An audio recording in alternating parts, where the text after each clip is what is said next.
Okay, what's the first thing I'm gonna do? Well, the first thing I have to do is I need to clean this bike up because my little buddy ran off track once while we were at Roebling. Look at all the dirt over here.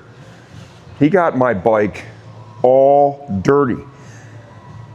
And we can't start off like that. So what I'm gonna do right now, I'm gonna pull the bodywork off of this bad boy. We're gonna take it outside and I'm gonna show you what I like to do to clean the bike up.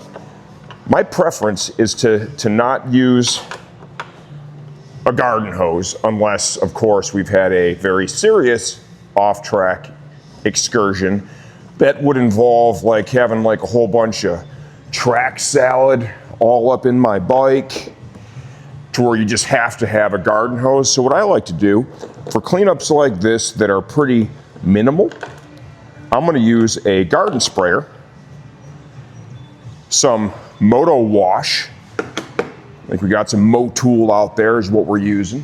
Got a little brush. And then we're gonna use a blowgun, we're gonna blow it off. And then we'll bring the bike back in the shop and go ahead and start getting this thing ready to rip. My hope is that all the bike maintenance stuff goes pretty smoothly because we did just ride this thing at Roebling. Bike ran good. Got a drum of fuel. Actually, I had to have a drum of fuel shipped there. That hurt a little bit. For this year, we're just doing 3 MotoAmerica rounds with Max. We're doing Road America. We're doing Mid-Ohio. That's our closest one. It's kind of our home track, if you will. And then we're going to finish it off with VIR. Same sponsors as before.